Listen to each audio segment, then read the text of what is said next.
I wandered lonely as a cloud that floats on high over vales and hills, when all at once I saw a crowd, a host of golden daffodils, beside the lake, beneath the trees, fluttering and dancing in the breeze.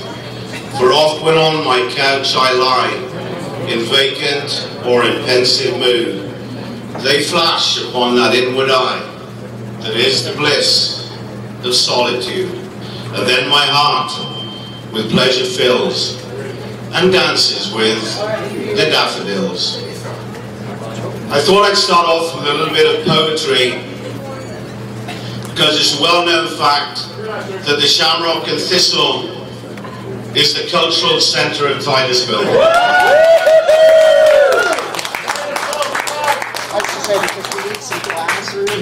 Some of you in the room know me as Tristan, but do I have a surprise for you? Because you've all heard of Elvis the Pelvis. I'm his brother Enos. I'll prove it. When I go in a nightclub, I pick out the prettiest girl in the room and I walk over to her and I introduce myself like this. You don't know me, that's why I carry this.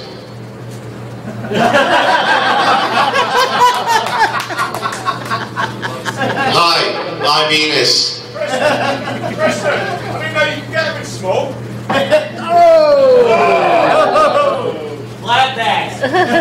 I'd like to see you wear this over your head.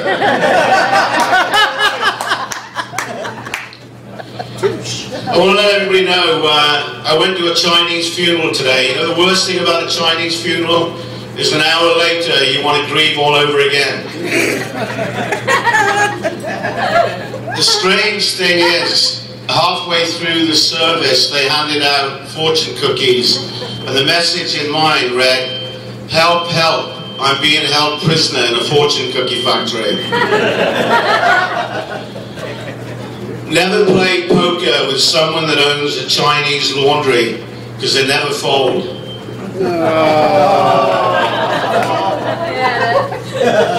There's a couple that I've known for years. They wanted to have a large family, but they'd read somewhere that 2 out of every 10 children born in the world were Chinese. Well, they went ahead and they had 10 children, and yet, you guessed it, 2 of them were Chinese. I want to let you know they've just opened up a new Jewish-Japanese restaurant in Titusville called Sosumi.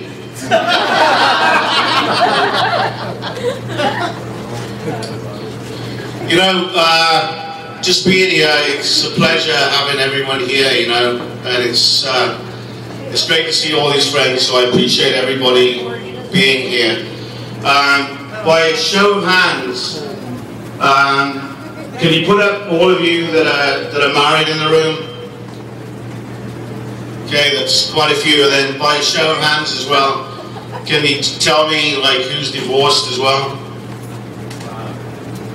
Okay, that's good, because I actually have been divorced for the last 6 years.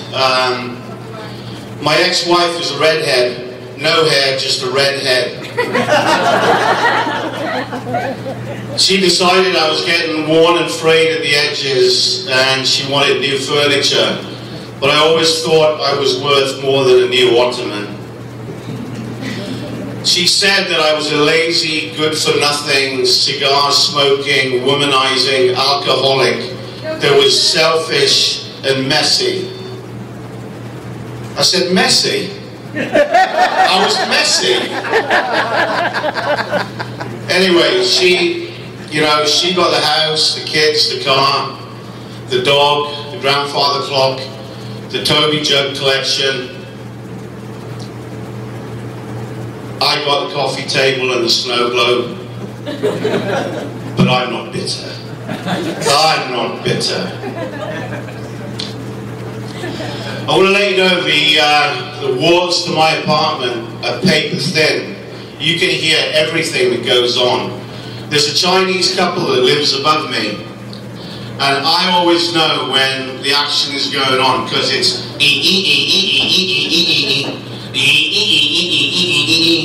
So the other night they were at it, and I could hear everything. Ha ha ha. And then I hear the wife go, "What you want now? What you want now?" And then the husband goes, "Oh, how about 69? How about a 69? I says, "Oh no, I'm not making beef and broccoli." My neighbor on the left of me, he's a singing coach. And right now he's training a 22-year-old female to sing from her diaphragm. Her diaphragm. Man, that would take years to learn, wouldn't it? And I'm sure it would sound something like, "The hills are alive with the sound of a song in the air." And then my neighbor on the other side is a young female. She just told me that she just got invited out on a date by the cable guy. So I asked her, I said, "When is he picking you up?" And she said, "Sometime between 8 and 5. It's a great one, isn't it? You know, the other night, right, I was talking to this woman, and I don't know, for some reason, she was so hostile, and she was browbeating me, and I don't know why. So after a while, I'd had enough of it. So I said to her, I said, "You know, women with moustaches aren't generally as comfortable in public as you appear to be."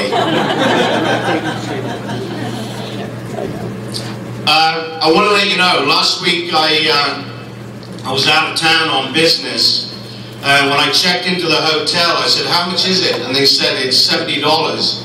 And I said, "Do you have anything that's cheaper?" And they said, "Yeah, we've got something that's $10, but you have to make your own bed." And then they handed me some wood and a hammer and nails. I'll tell you now, right, I'll start to wrap this up, but I want to let you know there are some questions in life that have been haunting me, and I just thought I'd share them with you. The first one is, if you have sex with a prostitute and you don't pay for it, can you be arrested for shoplifting? Is crime in multi-story parking garages wrong on so many different levels?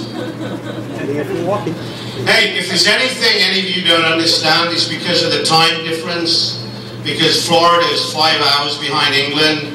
So the time now is just after 9, so anything you don't understand, just after 2 o'clock, you're going to be laughing your heads off. It's all cerebral humor here, you know, isn't it, Carl? Why is it that we put a